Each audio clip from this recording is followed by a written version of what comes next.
Oh, you want to play psycho killer? Can I be the helpless victim? Cross your eyes and scream, man. Scream for your life. Welcome, Scream Things. I'm your host, Jenica Olin. This is my 33rd episode. My theme for this month is June of the Dead. You can only run from the dead for so long. Eventually, you have to stop, bunker down, and face what's left of the world and yourself. In this episode, we descend into the dark, claustrophobic halls of an underground military facility where scientists and soldiers are locked in a crumbling alliance. Above ground, a world overrun. Below ground, a different kind of horror. Ego, control, and the breakdown of what it means to be human. It's a story about survival, not just against the undead, but against each other. If you're new here, each episode will have an intro, brief synopsis of the movie, an analysis of the film, and then I get into the true horrors of it all. I'm a huge true crime fan, and I like to make connections between the true horrors that inspire our darkest imagination. The truth is, the stuff on screen is way tamer than the true horrors that take place every day. Spoiler alert, I've made it my job to spoil the shit out of this movie. Today, I'll be covering the 1985 classic Day of the Dead, directed and written by George Romero, starring Laurie Cardelli, Terry Alexander, and Joseph Pilato. The estimated budget was $3.5 million. Estimated gross was $5 million. The tagline for this film, "The dead have waited, the day has come." Some quick trivia about this film. All the extras who portrayed zombies in the climax received for their services a cap that said, "I played a zombie in Day of the Dead," a copy of the newspaper from the beginning of the film, the one that says "The Dead Walk," and $1. I'd do it for that. The original script that George Romero wrote for this movie couldn't get the budget. It involved the scientists living above ground in a fortress protected by electrified fences and the military living safely underground. It also involved a small army of trained zombies, and the conclusion to the trilogy was more brutal than the released version. This later became the basis of Land of the Dead. The underground facility was not on a soundstage. It was shot in the Wampum Mine, a former limestone mine near Pittsburgh. This was used for an underground storage facility. The 2.5 million square foot mine is now operated as a gateway commerce center and referred to as a subsurface storage facility. So real pig intestines were used during the gore scenes.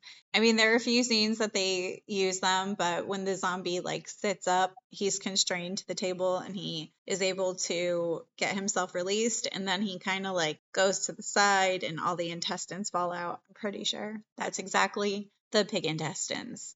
The refrigerator the pig intestines were kept in, the power was turned off, so by the time they used them, they were decomposing and smelling really rotten.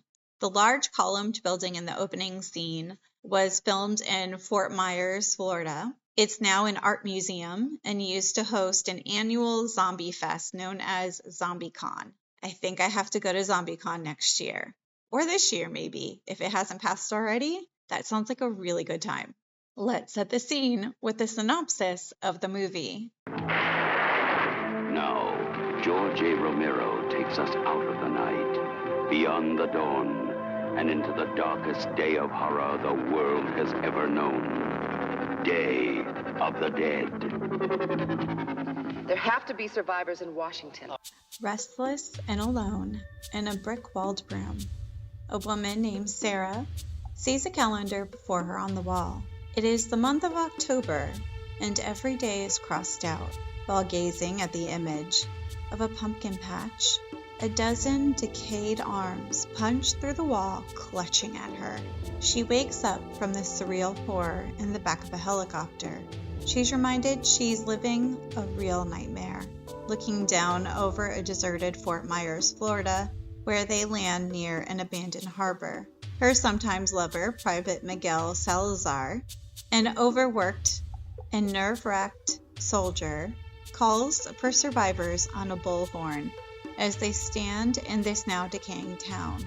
The unburied and or recently dead have returned to life, attacking humans to devour their flesh.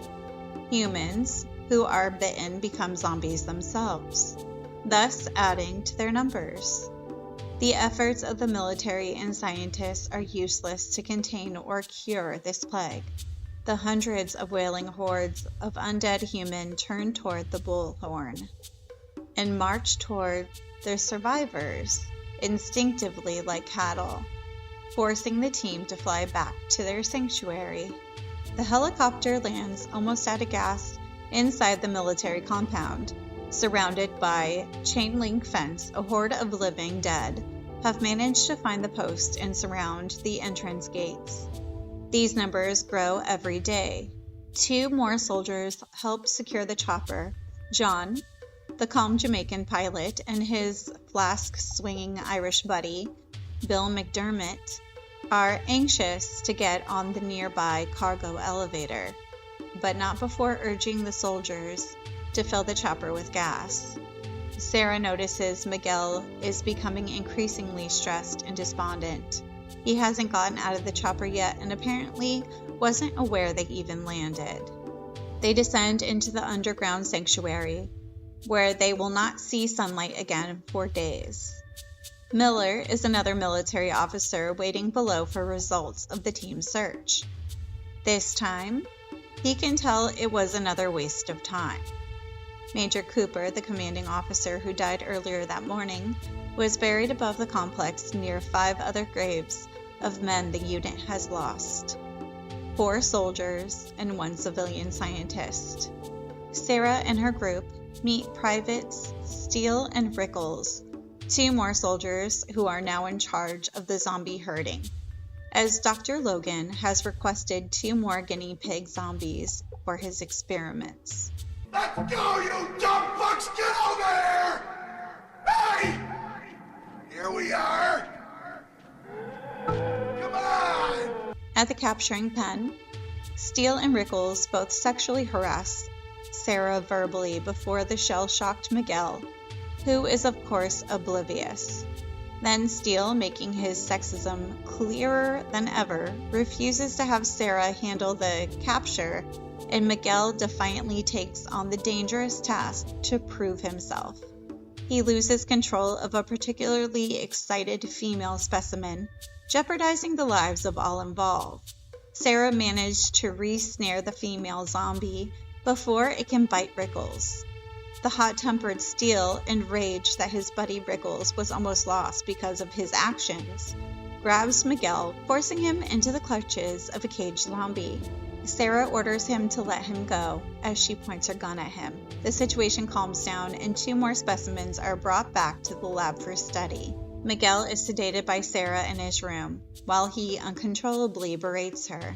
In the dining hall, Dr. Ted Fisher pleads for sterile equipment to conduct proper tests on their specimens. The hostile Captain Rhodes, now in charge after Major Cooper's death, is also beginning to question the research that has been going on. Sarah enters and asks that Miguel be taken off active duty as a result of the incident earlier, but Rhodes refuses by claiming he has no one to replace him. Sarah and Rose get into an argument about Miguel's best interest before she and Dr. Fisher walk out. Look here, woman. I'm short on manpower. I won't have you going around doping up any of my men without orders from me. Is that clear? Yes, sir. Fuck you, sir. Throughout the day, Dr. Matthew Logan, who's called Frankenstein by the soldiers, works on captured specimens, dissecting the ghoul's chest and removing their organs. When Sarah enters this dark operating theater to inform him of the meeting Rhodes has scheduled, he excitedly exclaims that the dead do not eat flesh out of hunger, but rather motor instinct. Another corpse is under a sheet. Logan reveals this one to be only a body with his face carved away, leaving only the brain exposed. With electrodes leading to a machine, Logan begins shocking the corpse back to momentary life. Sarah notices Major Cooper's fatigues on the floor. Logan confesses the faceless body is Cooper's corpse. He had switched it with a specimen for burial. He wanted a fresh corpse, believing his studies could be furthered. Captain Rhodes holds a 7 p.m. meeting with the remaining 12 of the group. Frustrated that he has lost 5 men, including the commanding officer, while capturing a dangerous specimen for their research, Rhodes makes threats to shut operation down during the meeting in the dining hall. He's aware that the unit is low on ammo, food, medical supplies, and now his own men. McDermott explains that his radio equipment is outdated. When Sarah gets up to leave in the middle of bickering between Steele and McDermott, Rhodes threatens to have her shot. I said, I'll have you shot. Have you lost your mind? No, ma'am. Have you? In fact, he announces anyone who challenges his order will be shot. Later on, Sarah finds herself unable to sleep on the floor of the cubicle as Miguel lays in bed. By now, he must be awake. He leans over and his whole chest has been surgically opened, and as he turns toward her, his entrails spill out. Sarah realizes it's another nightmare, the result of the visit to the lab earlier that day. She wakes to find Miguel is indeed up and waiting to hassle her. About her fear, she tries to keep a secret. She finally loses it, screaming at Miguel to leave the room, nearly getting caught in the middle of a scuffle between soldiers. She meets up with McDermott, who has been wandering the halls too. They head back the Winnebago where he stays with John. Serving Sarah drinks, John treats her to the relaxed Caribbean atmosphere he's created in the trailer. John also gives a lengthy philosophical lecture on how he believes that the Creator has cursed mankind and that there can be no cure for zombification. This is a great big 14-mile tombstone with an epitaph on it that nobody gonna bother to read. He urges Sarah to forget about the research and wants to leave before the soldiers lose it completely. The next day, Sarah finds Fisher frustrated that the specimens are not accepting meat substitute called beef treats. Logan's trying to convince them that reward is the key to conditioning them. Bub is one specimen that seems to be under control. Logan has spared him from dissection and instead reacquaints him with toothbrushes, razors, phones, books, tape player, and even an unloaded gun. His infantile, docile behavior is unique among the zombies, although Rhodes and the men witnessing this progress still think these creatures should be destroyed. Apparently he was in the military. Return a salute and see what he does. You want me to salute that pile of walking pus? Salute my ass. Your ignorance is exceeded only by your charm, Captain. The next day, there's another capture attempt. Miguel once again loses control of a female specimen, unleashing her on an unsuspecting Miller who's bitten on the neck. His fingers on the trigger of the machine gun when it goes off, killing Johnson. Sarah kills the female zombie. Miguel is then thrown into a fit of denial, attacking the priest specimen, which takes a huge bite out of his forearm, forcing Miguel into hysterical shock. The priest is destroyed by Steele. Sarah runs after Miguel, now fleeing towards John and Bill's area. Miller begs for Steele to end his life as he knows he would certainly become cursed with living dead. Steele looms over him and blows the soldier's brains out. Miguel is overcome by a blow to the head and laid down. Sarah amputates his mutated arm in one clean slice. After a hasty treatment, where she cauterizes the stump, the soldiers, led by Rhodes, confront the 3 heroes, ready to kill Miguel. John and Bill draw guns to defend his life. Rhodes declares that there will be no more experiments and that the specimens will be destroyed tomorrow.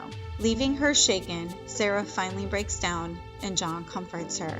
That night, going back to the lab for medical supplies for Miguel, Sarah and Bill discover Johnson's decapitated head has been reanimated by Logan.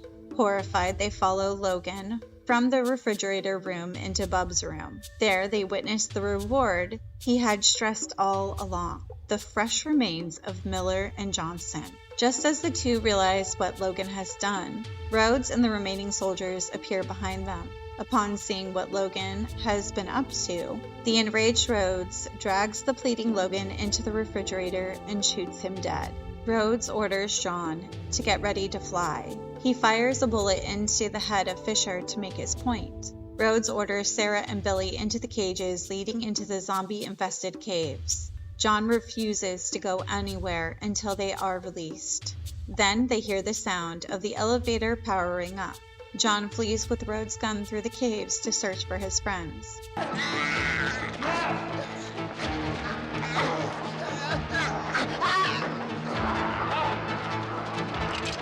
John yells for Sarah and Billy and kills many would-be specimens in pursuit. The deranged and suicidal Miguel had escaped and opened the front entrance gates above the complex. He's savagely eaten alive as the elevator lowers, carrying hundreds of zombies with it. The 3 remaining soldiers run for their lives, but are attacked and dismembered one by one. Steele makes it to the complex where he finds the cowardly Rhodes had locked everyone out. Steele blasts open the door and enters, taking all the dead with him. He hides in the lab where Bub finds him, firing one of the weapons he had found near the refrigerator room where he found his slain master, Logan. Just as Steele reloads his weapon, he's reunited with the mob of zombies. After he's bitten on his shoulder, Steele commits suicide rather than suffer the fate of either being eaten alive by a mob of zombies or becoming a zombie himself. While John finally meets up with Sarah and Billy near the silo, Rhodes desperately goes for his last bit of ammunition and has a final encounter with Bub, still firing his pistol, who leads him to a door where a group of dead are waiting. Rhodes is torn apart and eaten alive.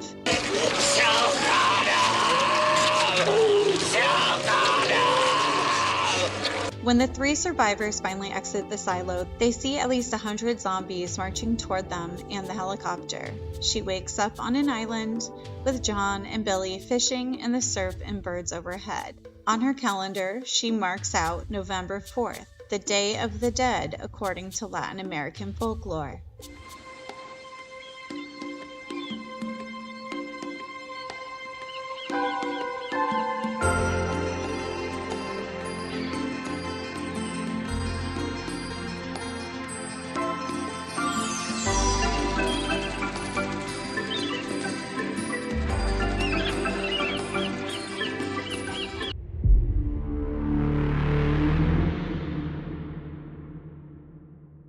Now it's time to talk horror, and my guest today is Robbie Dorman. He's a horror author. So where can people find you and what are you working on? My name is Robbie Dorman, is my social media handle and basically everything. I'm most active on Instagram. If you follow me other places, I'll see your thing, the thing you post if you want to try and DM me or something eventually. But my website is also just my name, Robbie Dorman. That's Dorman with an O, Dorman. My books are on Amazon, Barnes & Noble, wherever you buy books. My books are there. Right now, I am trying to get an agent. So I have 2 manuscripts that are done. One is a dark fantasy. I'm pitching it as Taken meets Labyrinth. So a dad has to delve into a dark fae realm to rescue his kidnapped son from a corrupt fae king. And then the other is pitching as like Radium Girls meets body horror, cosmic horror, as a 1920s female factory worker encounters a new cure-all, a glowing pink substance called the blush, which mutates those who use it. Those are the 2 projects I've been obsessed with. I just released Words of Christ in Red, which is a religious horror novel. So that's out. You can go buy that. I'm really proud of it. But those are the 2 next things. When they'll get published, I don't know. Maybe if that happens, probably will be next year or the year after. I don't know. We'll see. Okay, so those are your most recent projects that you've been kind of obsessing over? Yes, a lot. I went to a horror writing convention a few weeks back, and I was pitching to an agent at that convention. So I had to have everything, if they like it, they want it, they will want to read something from it. Yeah. Literally the week after. So I was like, I need to have everything done. So today we're here to talk about Day of the Dead, which is the 3rd in the series of the George Romero, Dead series. I guess you would call it. And so this movie is really groundbreaking with everything that it does and it stands for. I kind of break everything into themes. And so I guess I'm going to kind of start from the beginning. Like, I have a little part that I call Last Man or Woman Standing. George Romero, this is probably his bleakest and most psychologically intense of his original zombie trilogy. And it's packed with like rich themes that are reflective of paranoia, decay, and ethical collapse of the era. They go into a town to see if anyone's still there, and he's on like the megaphone and no one's answering, but you get your first glimpse of a zombie. And I think this is the first time he really uses gore, because the other zombies still looked very human. But the zombie that he first shows, it's like the jaw is gone and like the tongue like slides down. Just dangling. Real gross. Yeah, it's Real such good gross. special effects. I mean, it's great. I love it. Don't get me wrong. It's perfect. That's I love that it's Florida. I love the alligator that's just hanging out. Mm-hmm. It is, but it is bleak.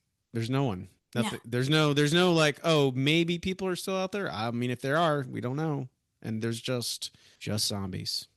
Yeah. He keeps yelling out, and they know that they're calling the zombies. They can hear the horde of zombies like collecting and starting to come towards them. So they only have so much time. And you find out later that they are trying to find people who are still alive, and they're holding out hope, and they're like basically in a bunker. They're trying to find not a cure, but they're doing research and trying to figure out what's going on. A solution, whatever that solution may be. It could be a cure, theoretically, if they found it. Yeah.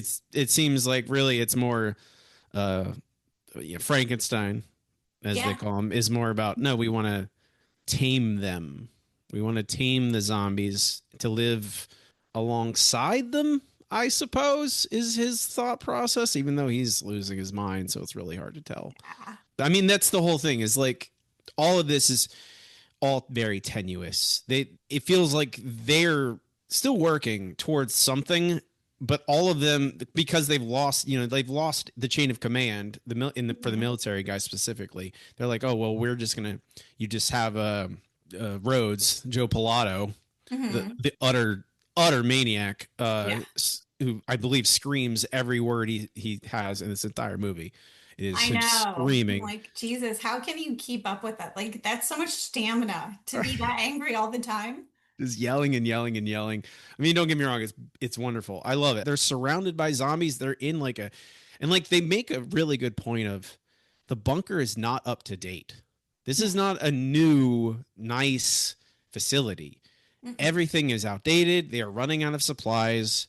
Of course, everyone's tense. They've lost connection to anybody. The scientists don't have other scientists to talk to, and the military guys have no military guys to talk to. Everyone's on their own, and it's very clear to, like, even to me. I've rewatched it.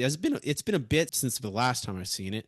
Yeah, and this time it's very clear, even from the get go. It's like no one has direction. The direction is like, well, we're fucked. Yeah. Yeah. What do we do? I try, like, you drink as a as one guy does. Bill just drinks. Yeah. I love his line where he's like, well, soon I won't have anything to drink. And he's like, and when that happens, I'll stop drinking. But until then, I have to deal with your bullshit, basically. So he's like, I'm going to drink. Yeah, I mean, I'm with Bill 100% of the time. If the world's basically ending and there's booze, drink up, man. What else? What else is there? Oh, get yelled at by Joe Pilato? Get my gun pointed at me because why? Because I'm like, I want to have a drink. What are we doing? Yeah, no, everyone's just kind of fumbling around trying to like find a direction. I mean, I love any kind of media, any kind of art story that does. I love, like, confined groups, and then you have like factions. You have the cliques in them. Like, you have the scientists and this. You have the scientists and the military guys. I mean, I did a very similar thing in one of my books where you have like and it's divided by, and it's a very clear like educational schism where like the scientists are educated people, military guys are not. You have a schism on purpose, like why are we here? It's always great. More things you can use to divide groups in such a tense situation just escalates conflict. It makes things way more interesting and much more tense, which this movie is, my God, you're just tense the entire time because there's no time to rest. The one time where they go to like their little, to Flyboys and Bill, they have their like little retreat. They have their like little tropical, with their wallpaper and their little lounge chairs. That's really nice. Like I think this paradise. That's their only time in the entire movie where you get to like breathe. You're like they're just relaxing, even though they're still talking about the end of the world and how they have almost no hope.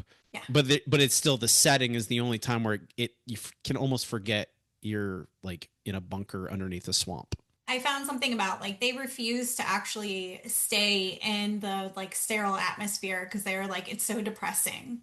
And they decided to go into like the camper and make it into like this little paradise. I mean, that is what happens. They go crazy, you know, and you are facing just gray walls and, and I don't know. That's the other thing that really changed on this watch.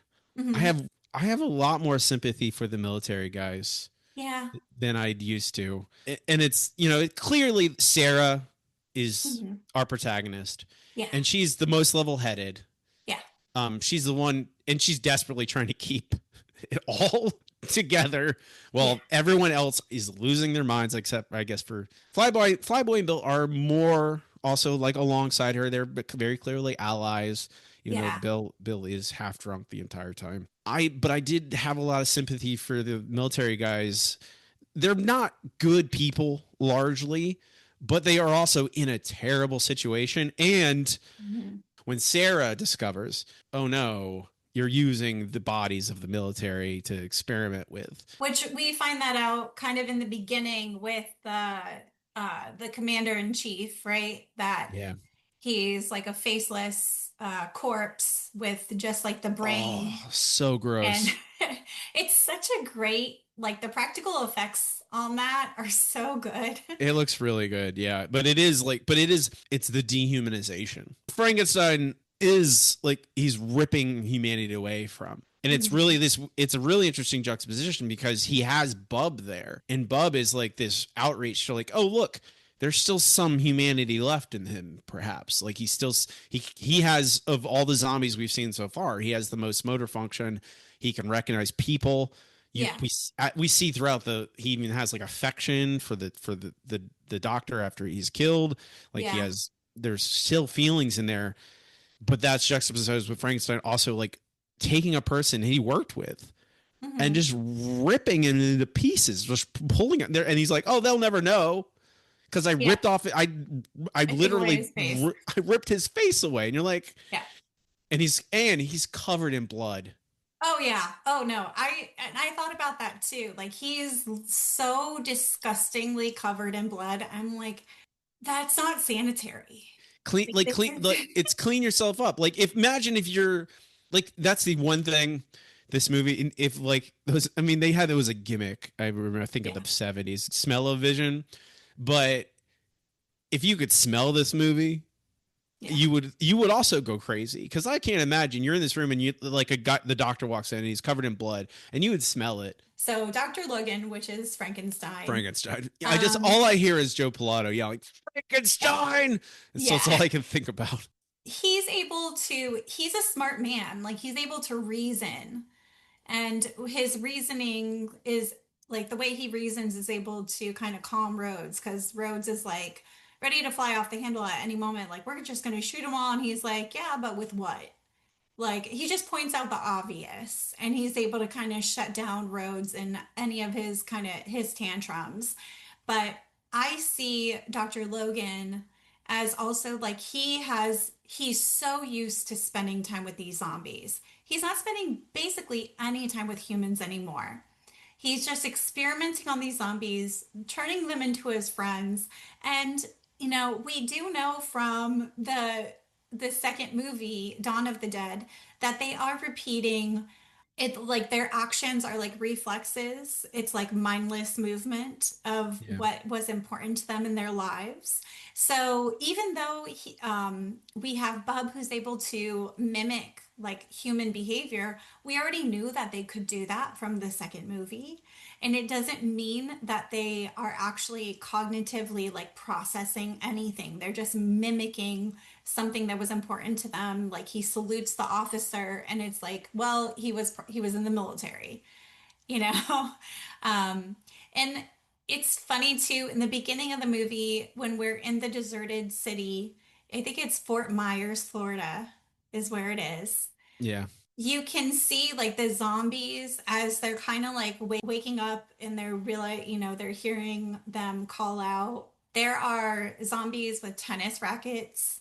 There's an old woman dragging a basket full of knitting supplies.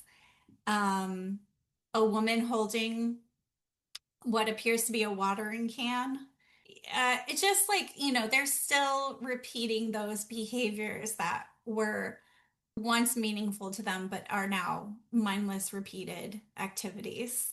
Wants to be able to control them. And he's also like so desensitized to these creatures. I like that you say he's making himself a friend. Yeah. Which he does treat Bub like he treats Bub like a dog, like a pet. Like, here, I'm gonna give you a bucket of scraps, like, here, this is gonna feed you. Here's a toy, let's see what you do with it. But Bub and all the zombies are incredibly dangerous. They're mindless animals that we don't see Bub, I don't think, ever attack a human, at least not. He shoots Rhodes at the end of the movie. Yeah. But he never like tries to bite or he seems, there is like this degree of like slight elevation of Bub versus what we see. But he is quite happy to devour human flesh out of a bucket. Yeah. He's still eating humans, even if he's not devouring like a live person. Yeah. And all the other zombies are just animals. They will go after people and rip them apart, which we see at the end. And it's like this, it is, I think, a somewhat delusional on Frankenstein, on Dr. Logan's part, where he's like, no, we can. And you mentioned hubris. It is that, it's that mad scientist. It is that, you go back to, like, he's called Frankenstein for a reason. Like, it's very purposeful. Like, it is the idea that, oh yeah, we can find the humanity still in them. Strange thought, like, oh, and how are you going to do that with literally millions of zombies? And that's one thing that I love. Sarah, she's like, she sees Dr. Logan's research and she's like, only a handful of people are trained to do this, are trained to give, like, basically he wants to give a lobotomy to the brainstem. If you give a lobotomy to the brainstem, then you can take away this, like, he gets into like the science of it. There's like this enzyme or something. You know what I'm saying? Yeah. I mean, it's just enough. You're just like, hey, okay, sure, Dr. Frankenstein, whatever you say. Yeah. It's just like, it's enough nonsense science to be like, oh, okay, maybe, like, yeah, some technobabble.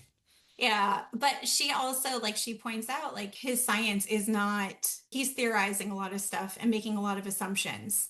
There are a lot of flaws in his research, basically, and she's able to point that out. But he doesn't want to hear that either. Like, no one wants to hear each other. They're kind of like all talking past each other. And I like that you mentioned earlier that Sarah's kind of like the middleman between the two. So she's sleeping with Miguel. Oh, God. I hate Miguel. I hate Miguel. I hate him. I hate Miguel more than any of the military guys. Are all assholes. I hate Miguel more than all of them. Oh, I hate Miguel so bad. He's such an asshole. He has a girlfriend in the post-apocalypse. Man, count your blessings. I know. I know, right? I think the one moment that really, it kind of took me by surprise was when in the chopper, Miguel is kind of out of it. And you realize he's obviously going through PTSD, and he's got like, and this is why we can have the sympathy for the soldiers, because they're going through so much when it comes to war and death. And they're the ones that are, dealing with it head on. Yeah, they make a point, like, I think Rhodes even says, he's like, we've lost 5 people, you've lost 1. Yeah. And they're the ones that are having to grab the zombies. They're the ones that are they're on the front lines. And so Sarah recognizes that he is going through like a psychotic break of some sort, but he ends up lashing out at her because they're all misogynistic. Oh yeah. And he says to her, like, oh, you're just the strongest person here. No one can be as strong as you. And he's saying it as if it's a negative. He's criticizing how strong she can be emotionally. It's kind of like, oh yeah, you're just a bunch of fucking pussies. And the women are the ones that are emotionally intelligent. Sorry. I mean, especially in 1985. Like, it's absurd. Like, I don't know. Like, all these are all, military guys. They're nothing special. Rhodes is a captain. Everyone else are privates. Like, they're not 3-star generals who've been around for 30 years and have discipline and some degree of education and experience. Yeah, they're what's left over. Yeah, exactly. They're what's left over. And I would extend that to even everyone in this bunker. Yeah. Even Sarah. I think the one thing Sarah has is the fact that she realizes we're not the best of the best. Yeah. Let's try and just get along. But everyone else here are remnants. Mm-hmm. They're the dregs. They're people who've happened to survive this long. And the Army is not giving like emotional maturity classes at boot camp. Like, you're not, I only have a very few problems with this movie, and one of them is, why the hell is Sarah dating Miguel in the first place? What kind of charisma did he pull on her when they were down in that bunker at first? I'm assuming Miguel, when they first arrived, was a charmer with a silver tongue, but now he's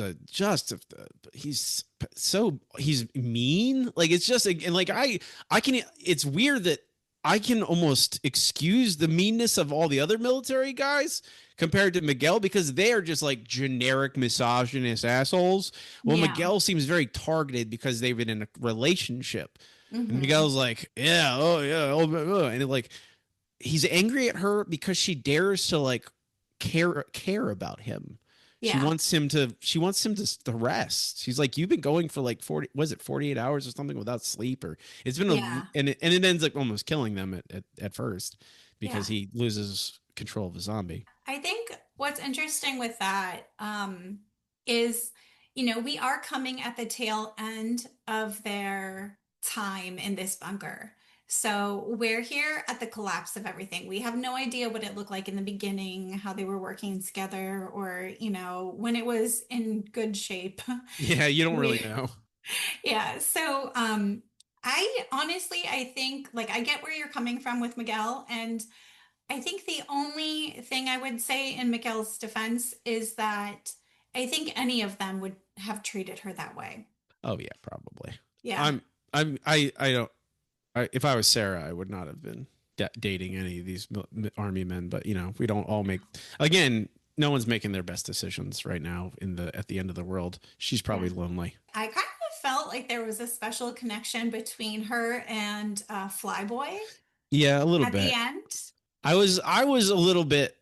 We'll talk. I don't know if you want to talk about the ending, but I have a lot of feelings about the ending. Oh my God. Yeah. Okay. We can wait for that. Okay. But Sarah she definitely has like the emotional intelligence, and she warns Rhodes multiple times that Miguel is a danger to himself and others and needs to be quarantined. And sure enough, he has a breakdown. He lets a zombie loose. And we've got like a lot of misogyny gone rampant as the soldiers, like Steele in particular. What an asshole. He gets upset that Rickles, his boyfriend, I'm going to call him his boyfriend. Yeah. Steele and Rickles. Steele and Rickles. His laugh is so infuriating. I mean, yeah. I mean, they're both. I mean, they are in tandem designed to enrage you. Oh, yeah. Rhodes is insane and domineering and obviously aggressive and violent. Mm-hmm. But you're like, oh, he's in charge and he's trying to keep all this stuff under control. And he even threatens Steele at a certain point. Yeah. He's like, do what I tell you or I'm going to shoot you. There's a small degree of sympathy because of the onus of leadership that he has. Steele and Rickles are both just following orders, and they're both obnoxious in different ways. And Rickles, you're right, Rickles' laugh, the hyena, it pays off wonderfully when he's ripped apart by zombies, but it is a lot to deal with. I mean, it is that pressure cooker. Like, imagine, I don't do well with annoying noises. I get really upset if I have to deal with repetitive annoying. And if I was with Rickles, I might have been the person that breaks and just kills him because I couldn't take him laughing all the time. Oh yeah, I would totally suffocate him in the middle of something, like quietly slip some drugs into his food. We don't need Rickles. He's not essential. He thinks he's funny. He's like the comedian in the bunker, and he's not funny. Is there any laughs in this movie at all? I'm trying to. I don't. Bub is kind of funny when he's like reading the book. Or I think the book. I think I did. I don't know if I laughed, but I went, "Oh, Stephen King. That's cute. I like that." And then him saluting and it making Joe Pilato so angry. There's a little bit of dark comedy in that. I kind of love movies that don't try and give you that lifeline of like, look, here's some humor to dispel some of the tension. Yeah. No humor. It's just, it's tension, tension, tension, tension. No jokes, nothing to lighten the mood. No, not at all. Even in their sleep. Like Sarah has all these dream sequences. Oh gosh, and they're really well done. I really like the dream sequences. Especially in the beginning, I really loved when the arms came through the wall. It's just enough of that like realism, but not realism, and then like the reaching arms of the zombies. It becomes. I mean, it is literally how multiple people get killed later in the movie. The zombie arms reach and grab them and rip them apart. Gil's just a like misogynist, like asshole that. He thinks he's the alpha male, but he's not the alpha male at all. He is. I mean, it is settled that like at every moment, Rhodes always asserts dominance over him. He knows that by targeting Steele, everyone else is going to fall in line. Yeah, and it works at least for a while. Yeah, I did really like. Well, I didn't like it. That's strong word for the scene. But so we've got Miguel getting sedated and he slaps Sarah. Yeah. And I found that was actually like a real slap because they wanted to make it look authentic. Yeah. I mean, I feel like that is the thing that you sometimes will see in movies where actors be like, well, you just slap me. But it's also very impactful because it is all the other violence in the movie is kind of openly antagonistic, either between humans or just the zombies trying to eat people. They have like this vestige of a romantic relationship. So like that one slap feels worse even. Yeah, like, it's very intimate. Yeah, Sarah is getting guns pointed at her and it doesn't feel as bad as when Miguel slaps her. That's a really good point. Yeah. You kind of see her, like, she never flinches. Like, they're pointing guns at her. They're doing all this stuff, saying all this shit to her. And she doesn't flinch until he slaps her. And she, like, looks at him like, she just gives him this look like, I can't believe you just did that. And he immediately kind of feels remorseful and starts to, give her a hug. And he's, like, breaking down. And that's when she shoots him up with whatever that is, sedative. It's whatever sedative it is, yeah. Like, she wants to keep him alive, but I don't feel, especially at that point, like, that there was something romantic between them before, and that she cares about him, but there is nothing romantic anymore left in that relationship. It is her just trying to keep him alive, and that's it. Yeah, there, it is clearly like that is the breaking point when she's willing to put up with a lot, but when he hits her, it's like, well, I do have, again, like vestiges of feelings towards you that I don't want you to be hurt. I don't want you to get killed. Yeah. But we are not in a relationship anymore. They're all like very sexually harassing to her. Explicit. Rhodes says something about like giving someone else a chance for loving, and it's these like very, I wouldn't say, I would call them veiled threats. They're not veiled really at all. Yeah. But I guess they're not pointing a gun at her. Yeah. So it's not, direct aggression, but it is like these oblique threats of, well, you're the only woman here. Yeah. And they're like, you need to, be subservient. I'm glad that they didn't. it's sexual harassment, but I'm glad that they didn't actually like have like a rape scene or something like that. I think that's the other thing. It's like there's the themes of this are really nothing to do with the misogyny. Feels like a way to get to, again, the inhumanity of all of it. Is the fact that shining a spotlight on the fact that, yes, she is the only woman, and yes, they're misogynist and they're, sexually harassing or saying, sexual comments to her, but it's largely, it's like they don't see her as human. They see her as less, and it's pointing at zombies, and they see her as the same level of that. Like they see her as another thing. Like you say, it's not an accident that her and Flyboy are two of the leads, the protagonists, the black man and the woman, who are both, and they make racist comments to both Flyboy, to Miguel. They make, they're all white men. That's not an accident that all the military guys, all the assholes, are all white men. In the same way they target Sarah with sexually explicit, oblique threats and insult her just for being a woman. Yeah, they do the same for, Miguel. And like, even before the threat of zombies is present in the bunker, all these, Rhodes and Steele and Rickles and Frankenstein and even Miguel. I think Miguel is like that character is like teetering. Like Sarah's trying to keep him. No, we need you to stay human.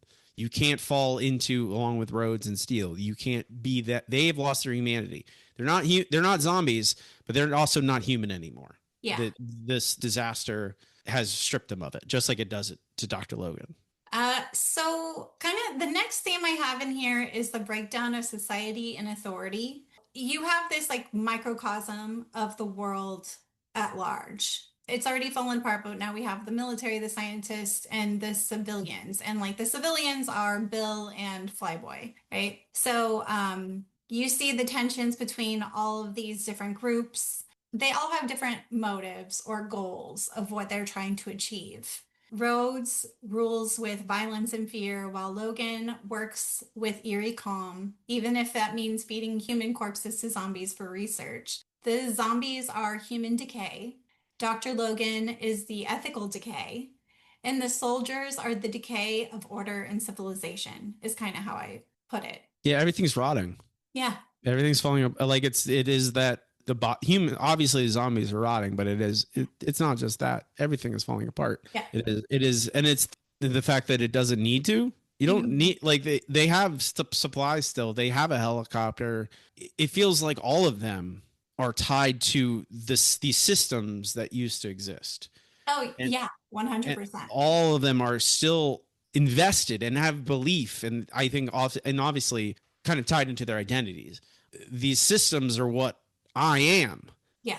We can't abandon them, because then I would lose who I am. I'm not me anymore. I don't know what I am.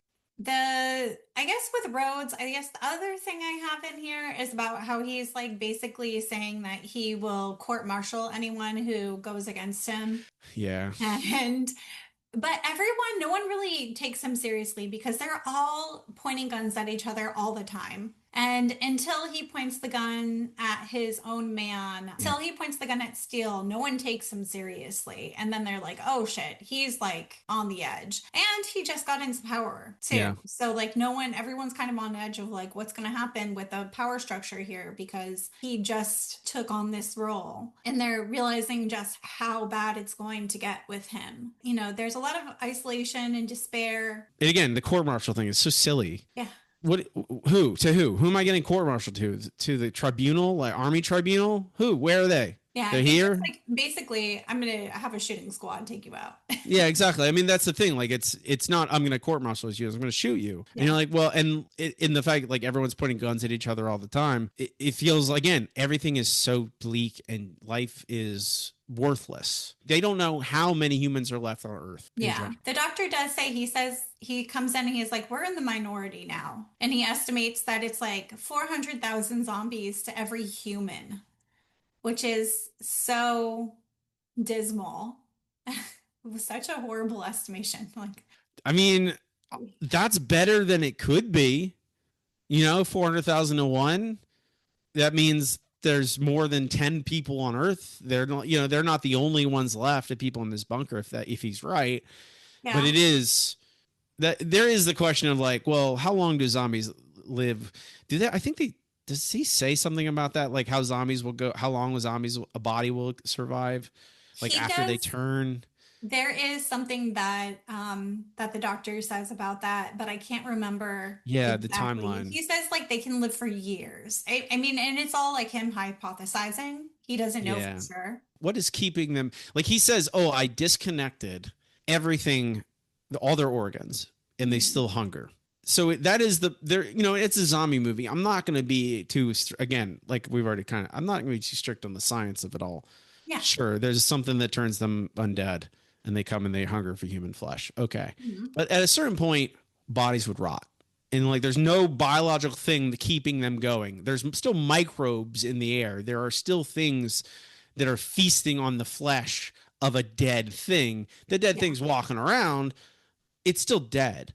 And eventually, bodies rot over the course of a year or two until there'd be nothing left. And there'd be only a skeleton. At that point, a skeleton is not going to walk around by itself because at that point, then it's magic. So if they could hold out for a couple years and then the zombies rot, they turn into mush, then you could rebuild. You just have to clean up. I think that would be more of a situation, but don't think the movie ever genuinely engages with the life after zombies.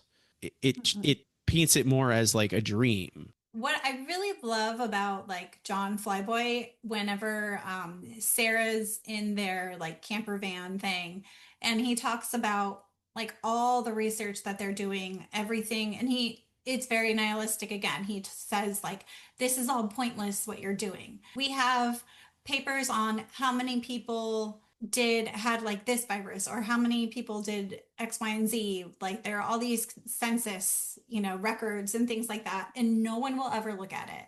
And he says something, what does he say? He says, this is a 14-mile tombstone and with an epitaph no one will ever read.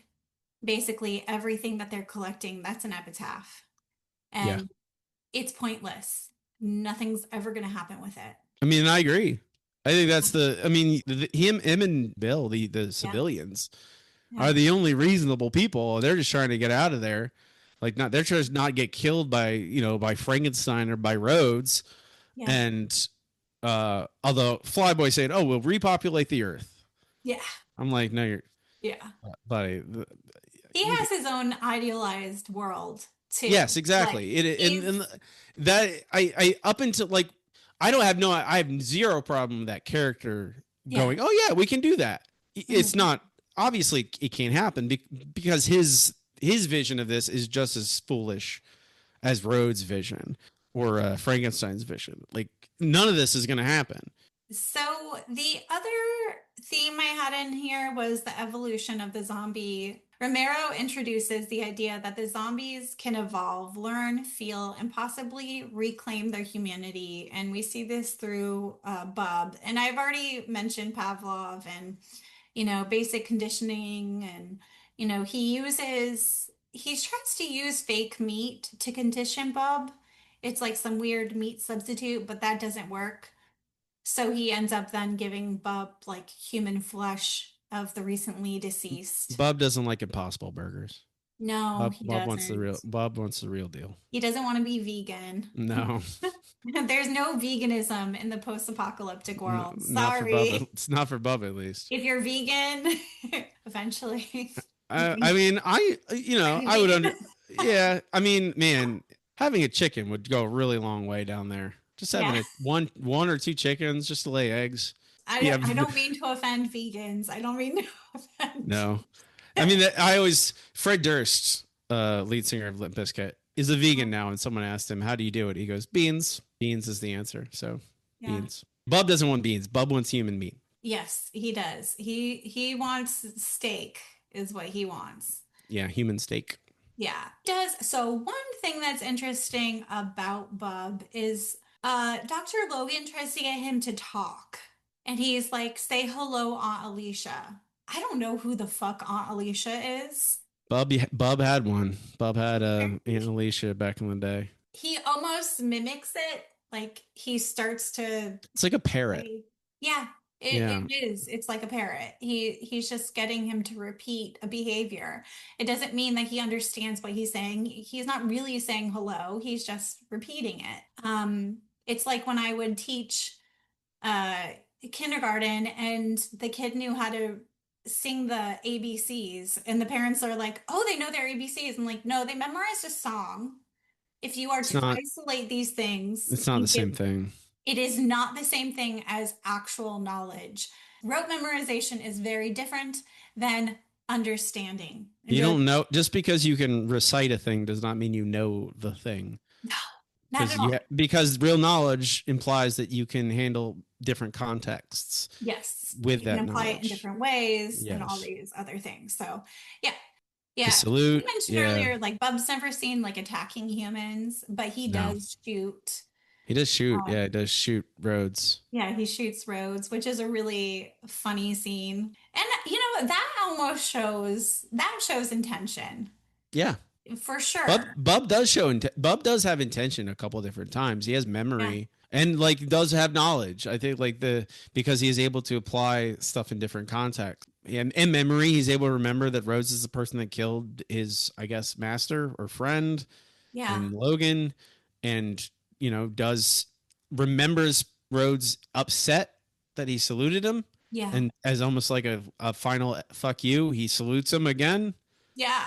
Which is actually I talk about the movie doesn't have much humor. It is just because you hate Rhodes so much, you're also fuck you. Bub is the humor here. Yeah, in that situation, yeah. Yeah. Even though it is bookended by just military guys who are assholes, but they get murdered and the zombies rip them apart. Oh, it's so beautifully done. It's incredible looking. It looks like it's that's why it's so effective, because it looks real. It looks like people getting ripped apart. And we joked about Rickles' laugh, but him squealing with laughter until the zombies rip out his throat. Like, it's just so awful. It really hammers home like rip that fucking voice box out right now. Yeah. But I mean, I think it's really interesting because Rickles, that's the one thing we know really about Rickles. He has almost no other character traits. He's annoying and he laughs like he's an asshole, and he laughs really annoying. And they take it from him. The zombies take the one thing we can, it's annoying behavior, but it is human behavior. And they highlight it, and they highlight the moment where the zombies rip it away. There's nothing. No, there's that's no a more good point. But I mean, it's not as like Rhodes and the getting pulled in half and the guts everywhere. Oh my Lord. What is Romero trying to do with Bub specifically? Did he think about it that much? Is it just a degree of like, well, I want to play with the audience's expectations of what a zombie is and what a zombie can do. And and like you mentioned in the notes about Land of the Dead, where they push it even further. Like, I have here my zombie book, Dead End. I also have zombies that have human-like traits. But it is, clearly I was influenced by Day of the Dead and by Return of the Living Dead. But it's like, at the end of the day, they're zombies. Yeah. And you can't, no matter how much sympathy, and I think ultimately that's what I kind of settled on. It's not about the zombie. It's about us. It's about us wanting to still find humanity in things. Like you see that in Dr. Logan clearly. He's like, no, I want to still find humanity. I want to try and pull that thing out of the abyss. Are we at the point where we can talk about the ending? I think we are. Yeah. Okay. Let me get down to these notes. Let me see. Oh yeah, the end here. I call it the end to an end. So the end kind of happens very fast. Like, Sarah needs more supplies. Well, okay, so they try to get the zombies again, right? And it fails. Miguel again. Well, the zombie gets out of like the device. Yeah, their little collar, which I would think that is a shoddy device, man. Maybe if this is what you're doing all the time, they could have better engineers, but again, it's it's the dregs. There are no engineers. That is true. Like, none of those guys are engineers. So, what do I expect? They're like, put a belt around its neck. But so they're upset, and the other guy ends up getting his like throat, ripped kind of apart, ripped out, and Miguel gets his arm bitten, and Sarah's still trying to save this asshole no matter what fucked up shit he does. So Just kill him. Just kill him. I like, honestly, I love that for Sarah. Mm-hmm. Because Sarah, a lot of the movie is kind of this more calculated character with, and her, like, you see these glimpses of her breaking down, of her, the emotion, like when she gets slapped in those nightmare dream sequences, a few moments where like where she blows up at Captain Rhodes or Dr. Logan. You see these moments, but most of the time she's like trying to keep her cool. Yeah. And this is the first time where she's like, and I think that is attributed to the fact that she still cares a lot for Miguel, even if they're not in a relationship anymore. Ridiculous thing to do. Mm-hmm. Chopping off his arm and then gonna cauterize the wound. And he'll be fine. I'm like, he's gonna die anyway. You're just chopped off his goddamn arm. Yeah. But it is that even Sarah is not immune to a little bit of like irrational decision because of feelings. And this is the time where you see her push to that because of her feelings, not because of cold calculation of trying to remain chill and do the right thing, the logical thing. This is like, no, this is not a logical thing, but I don't want Miguel to die. Yeah. Not good. Just kill him. Just shoot him. Yeah, at that point. But this is also the time where you see like they're trying to fend off the military men that want to kill Miguel. They're like, he's going to turn. And she's like, well, if he does, I'll just do it. You know, then you see her the first time that she really breaks down, and it's actually really sad. It's very affecting. Yeah, because she has held it together this entire time. That's why it works so well. Yeah. Because she's otherwise has been able to keep a control of her emotions and been the strong person as Miguel accused her of. Yeah, because that's a horrible thing to be. Yeah, exactly. Then they beat up John to try and control him. But that backfires on them because he's like, fuck you, I'll take chances with the zombies. And he just like, so I kind of skipped a part where like, Sarah and Bill have been put into the cave. Yeah, they lock them out. Yeah. This section of the movie is pretty short. Yeah. Like from here until the end is not very long compared to the rest of the movie. Yeah. But a lot happens in this very short amount of time when most of the movie is very slow, more about tension and atmosphere and mood and focus on dialogue and stuff. This is like suddenly all the action happens in like 15 minutes. It feels like it's very fast. Yeah, it is. And, so he's basically like, fuck you. I'm not doing what you want. And then Miguel finally makes himself useful by letting the zombies in and then sacrificing himself. Miguel was already on the brink of collapse this entire movie. And so he finally, he's already, kind of suicidal, all these things. And so he finally is like, fuck it. I'm letting him in. This is done. I'm done with this. And yeah, so he ends up being the demise of everyone, who said he was going to be the demise the whole time, which is Sarah. She kept saying, yeah, I mean, Sarah's right. I mean, I love it I love it when any stories do that. I love it when stories have something they're like, when a character's like, this is what's going to happen. And then it happens. Like again, those clear setups, this movie does it a lot. And those setups and payoffs. And this is another one of those where she's like, if you have a suicidal person and you don't watch him, he's going to kill us all. Like he's a danger to himself and us. So in the end, they end up getting out of the cave because there's this outlet to the surface. Yeah, we've already talked about all the zombies ripping apart all the military guys and Bub shooting Captain Rhodes after the salute. Yeah, after the salute, that whole scene, which is beautifully done. Oh yeah, it's great. And it's catharsis also. It's like it's a payoff. Like you hate all these guys. I will say with that his last line too, Rhodes, when he's like choke on him about his organs. That's a really funny part. He's defiant till the fucking end. Yeah, I mean, I honestly, I have way more respect for Rhodes after this watch than I used to. I used to just hate him, but now I kind of respect it.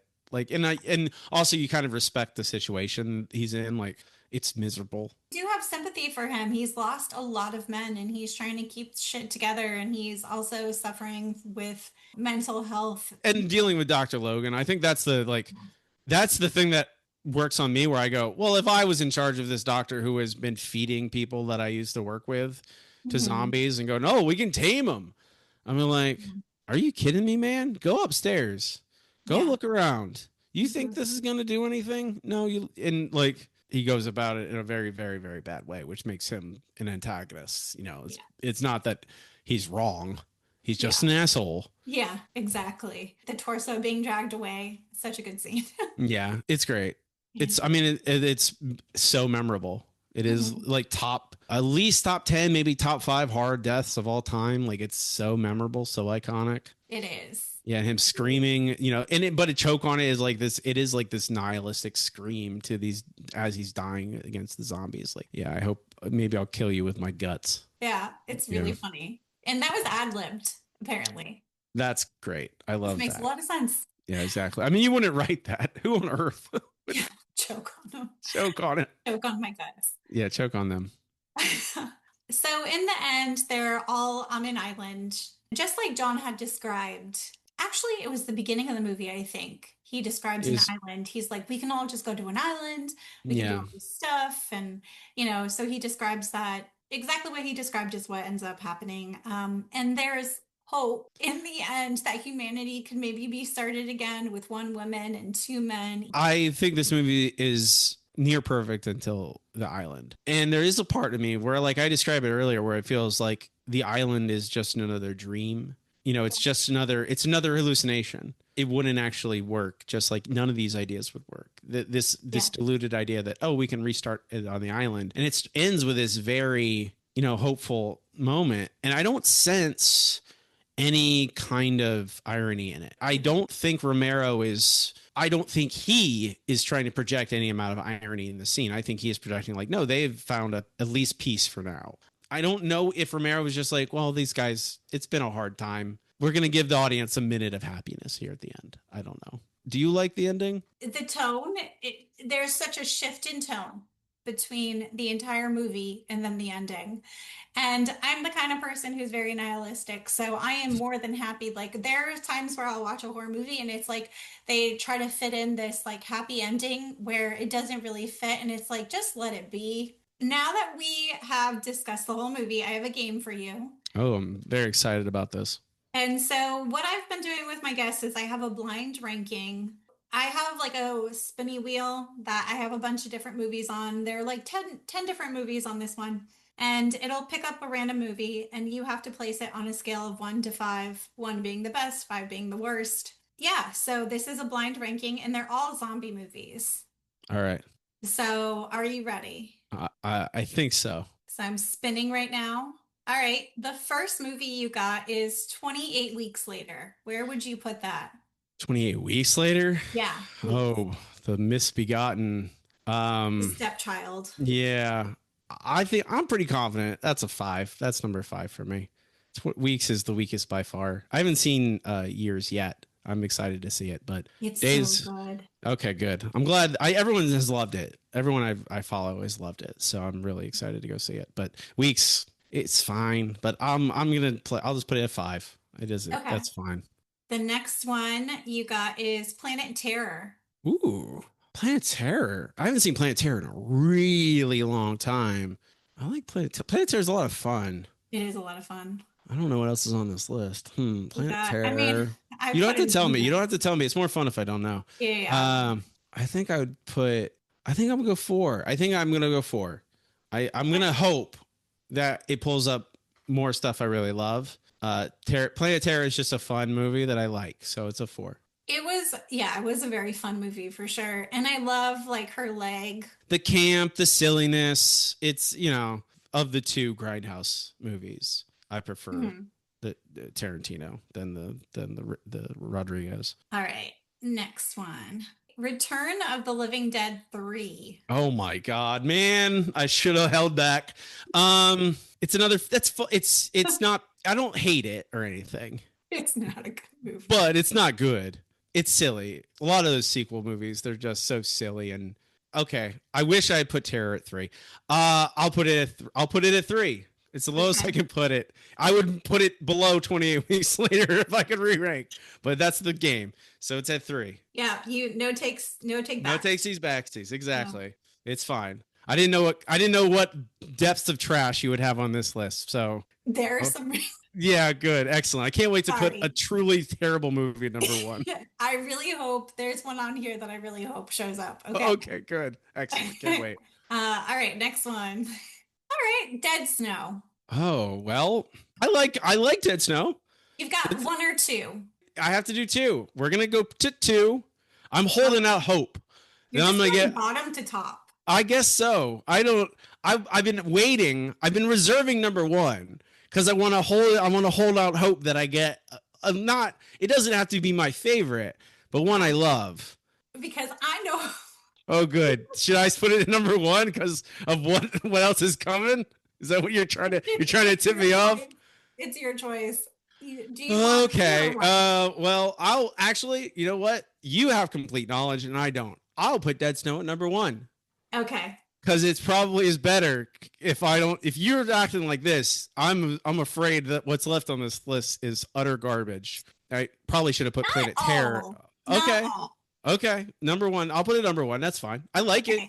Okay, go ahead. Hopefully I didn't steer you wrong. No, this is the game. You actually, okay, Land of the Dead. Land of the Dead. It's by far of the 4 Dead movies. It's by far the worst. Yeah. It's not bad though. I like I like the performances in it. It's fun. Yeah. Just because of with Dennis Hopper, John Leguizamo, like those performances kind of like elevate the movie and make it a lot of fun. Mm-hmm. I'm fine with that at number 2. I think that's not bad. Having returned 3 at number 3, that's bad. But everything else is fine. Okay, so what we've got, so you've got number 1 is Dead Snow, and number 2, Land of the Dead, 3, Return of the Living Dead 3, 4, Planet Terror, and then 5, 28 Weeks Later. Yeah. Like I would say actually of everything but part 3, I think of them like relatively the same quality. Yeah. Like they're all fun, entertaining zombie movies. I don't regret watching, but I also don't consider them my favorites. You know, they're good. Yeah. They're well made. They're silly and interesting in different ways. Mm-hmm. Return 3 is trash. Well, thank you for playing my game. Of course, you laid a trap. Yes. There's a lot of zombie movies. Yeah. Miguel Salazar's in bad shape. No shit. I want him pulled off active duty for a while until we can evaluate his condition. Can't spare him. He's over the edge. He's turning into Jell-O. Jell-O. Now it's time for the true horrors of it all. George Romero portrays shell shock with his soldiers. There's a lot of post-Vietnam and Reagan-era paranoia that can be tied to this film. Romero had seen the effects of Vietnam on America, a generation of soldiers left with PTSD, a public that was skeptical of war, and a government that glorified military might while ignoring its human cost. The soldiers in Day of the Dead are a direct consequence of that. Traumatized men, weaponized and abandoned, now turning that violence inward. Their descent into chaos is a mirror of a society that treated soldiers as disposable and glorified control over compassion. So my story today is about a Vietnam soldier that actually got the death penalty in Georgia. His name was Andrew Brannan. He's basically a mixture of the characters Miguel and Rhodes. He was a Vietnam veteran with serious mental health issues. He wasn't just a veteran, though. He was a decorated veteran. Brannan was diagnosed with PTSD and declared 100% disabled. A really unfortunate event happened where he was going over 100 miles an hour, and he was pulled over by Deputy Kyle Dinkeller in Georgia. Between them, there was confrontation. He was mocking the officer, and it ended up in a shootout where both men were injured, but it resulted in Deputy Dinkeller's death. This is extremely tragic. This is a horrible thing to happen. This was a horrible tragedy. And Brennan's defense team made the argument that in that instance, Brennan had shot Dean Keller during what he claimed was a combat flashback. He was sentenced with the death penalty in Georgia. At one point, Brennan requested for an appeal, and the state's high court had denied it. His appeal stated that it's unconstitutional to execute a person with his medical conditions and combat history. This whole incident between the shootout between the two of them was captured on the deputy's dash cam. Versions of this video have been uploaded to YouTube. I'm not watching them. I think it's very sad, so I will not be watching that footage. The outcome of this case is that Brennan was executed by lethal injection in 2015. So tragedy upon tragedy here. No one wins. This case underscores a painful reality. PTSD doesn't always excuse, but it often explains the root causes of such tragedies. They reveal a cycle of trauma where service members return home broken and unsupported, leading to catastrophic outcomes. Recognizing these patterns is crucial, both for justice and for honoring the mental health needs of those who serve. Vietnam veterans made up a disproportionately large share of the homeless veterans population, nearly half. This reflects long-term struggles with PTSD, integration difficulties, and systematic failure for veteran welfare. Many were left unsupported, leading to housing instability, an all too real echo of the distortion and abandonment themes. Hopefully changes are being made. I think these kinds of things are being brought into light more and more, and mental health has been more of a focus in our culture as a whole. So I haven't looked into any of the programs that are out there to support our vets. With all the money that is put into the American military, we should be able to support our vets if they do have long-lasting effects with PTSD, that they're getting the proper services. And right now, I just don't see that happening. Let's end on a high note.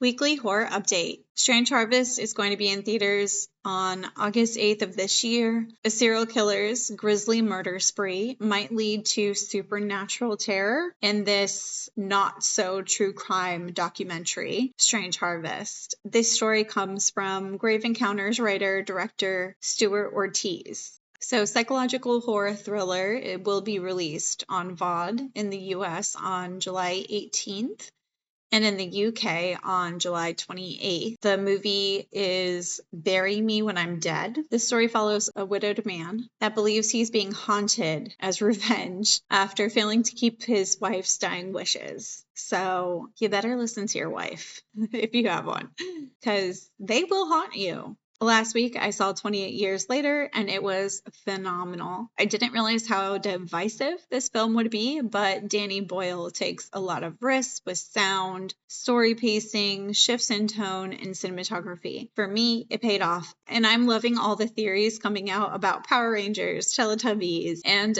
Jimmy Savile cosplay, who he's a fucking horrible person, and if you don't know who Jimmy Savile is, you should go look him up immediately. If you have a movie suggestion that could fit into my category of the month, I'll watch that movie and give it a rating with my Scream scale. You can email me at screamqueenpodcaster@gmail.com and I'll shout you out for participating and supporting the podcast. This is a weekly podcast with new episodes out every Thursday. All the research, writing, and audio is done by yours truly. This is a one-woman show and I'm doing my very best. Please rate, review, and subscribe. It really, really means a lot. You can find me on Instagram at Scream Queen Podcaster, Blue Sky at Scream Queen Podcast, TikTok at Scream Queen Podcast. And there's a link tree that will take you to my YouTube and Facebook page as well. Remember, when choosing between man or zombie, I choose zombie. Bye.